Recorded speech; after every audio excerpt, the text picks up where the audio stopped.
Some pretty cool recent developments that we're going to talk about now. We were about to talk about the Civic's wiring, but we decided to put that off in order to discuss this recent development on Braden's Evo.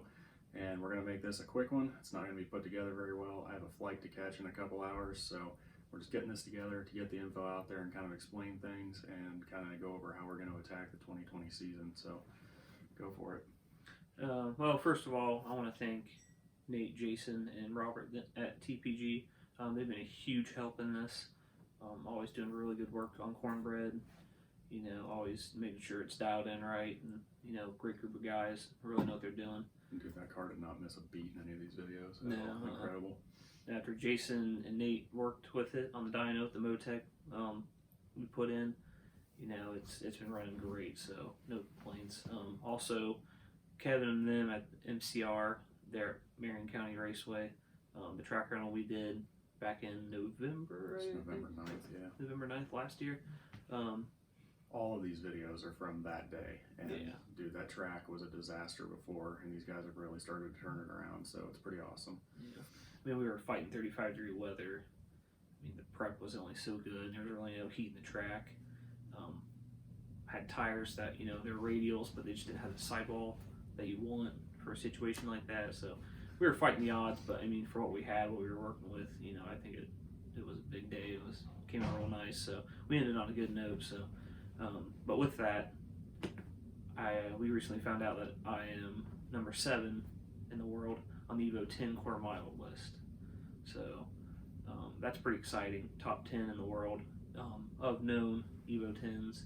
So we're gonna build off that. And yeah, we didn't even know that. When we were out running, we were just literally out there, and I mean, I said it in Facebook on a comment. I was like, we were literally running around with our dicks in our hands. Like, we had no idea what we were doing. We had no idea how the car was going to react. We were just out there trying to get an idea for how it was all going to go down. And then he looks it up and posts it that he was number 7. That's pretty wild. Yeah. So definitely crazy to be there when we weren't even trying to get started. So with that, I mean, you're going for that number 3 spot, right? Yeah, so right now, down in Puerto Rico, Colo Performance. I'm told the car's not around anymore. I don't know if it was sold, parted out, I don't know. But it currently holds the number 3 spot. 923, 156 miles an hour. Don't quote me on that. But that's what we're going for. So I'd like to grab that 3 spot. Number 1 and 2, that's a whole nother level, but who has those?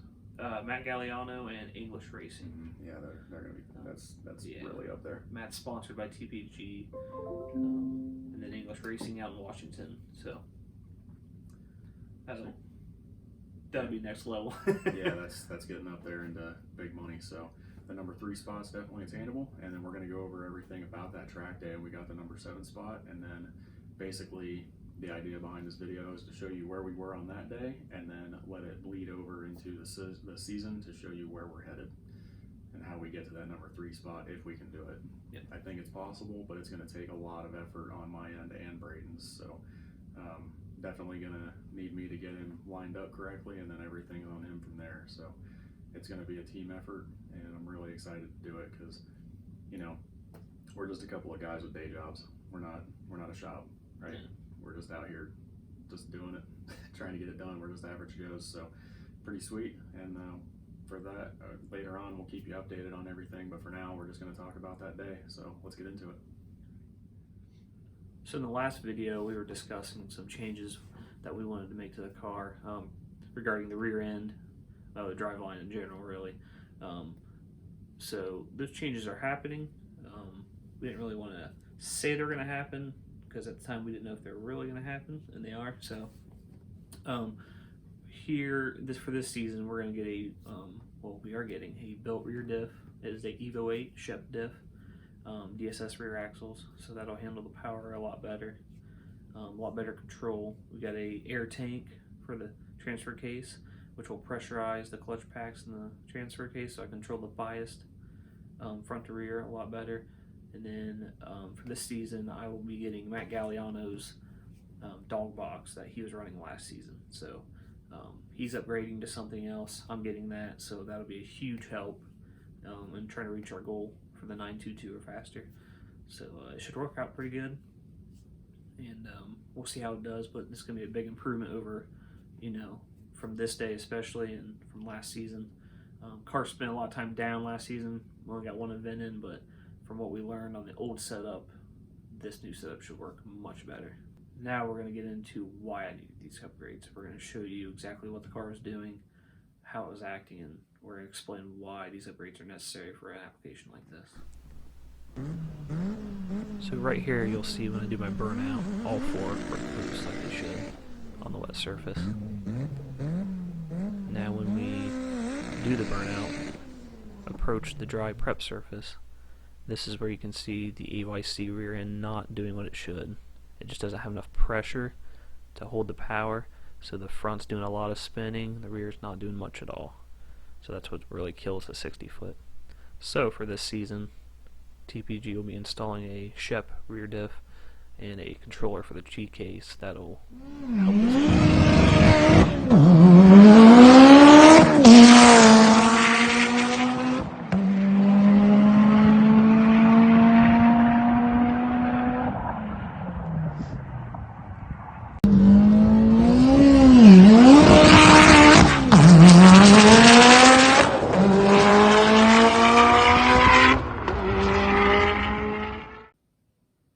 So now we're going to get into some of the traction issues we were having that day.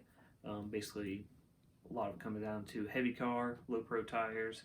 Wasn't ideal, but we're changing over to a new setup, which we already have, but it's going to help a lot. The tires we went to, the brakes we went to help improve all that, and then help it get out of the hole better. So I think it'll work really well and help us compared to that day.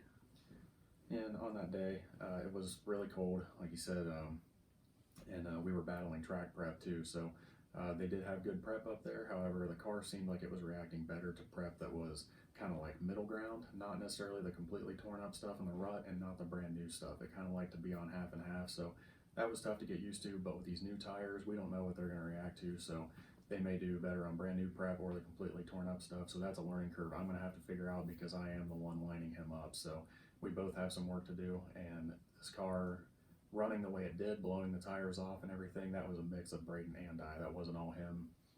The one run he may have done it perfect, I may have put him in the wrong spot. The one run he may have messed up, I may have put him in the right spot. So just things we're going to have to learn this season to get him down into that number 3 spot, but we'll get into all that now.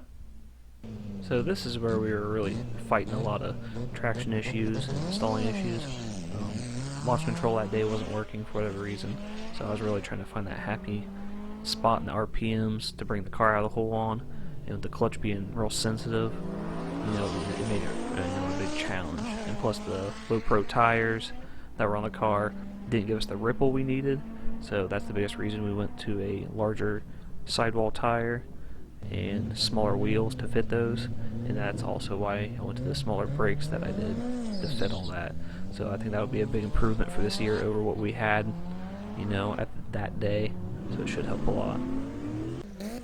If you're interested in the details on Braden's brakes and tires, they are in another video posted earlier on the channel, but here you can see me doing my part of the whole operation. Braden's burnouts are very consistent, and he was doing really well, keeping the tires at least the same for each run.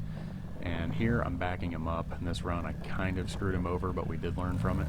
The crack the front axle just left, that is the difference between the clean concrete and the asphalt that has pebbles on it. And these pebbles are very small, but however they do reduce your contact patch. So when he launches here, you can see the car blows the front tires off, and that was partly my fault, along with a sensitive clutch engagement. And I looked at Kevin for his response. He looked like he thought it was better, and then at the end here you can see I was just happy because the car was showing promise to keep going faster. So now that we got through the part of the video where we were fighting traction issues, stalling issues, we're going to get to the part of the video that shows my fastest pass of the day. This pass was ultimately what put me in the number 7 spot on the list. Didn't realize it at the time, but we do now, so it's submitted and we're on there. This pass was 10:46 at 143 miles an hour. So here it comes. Hope you enjoy it, and here's to a better season for 2020.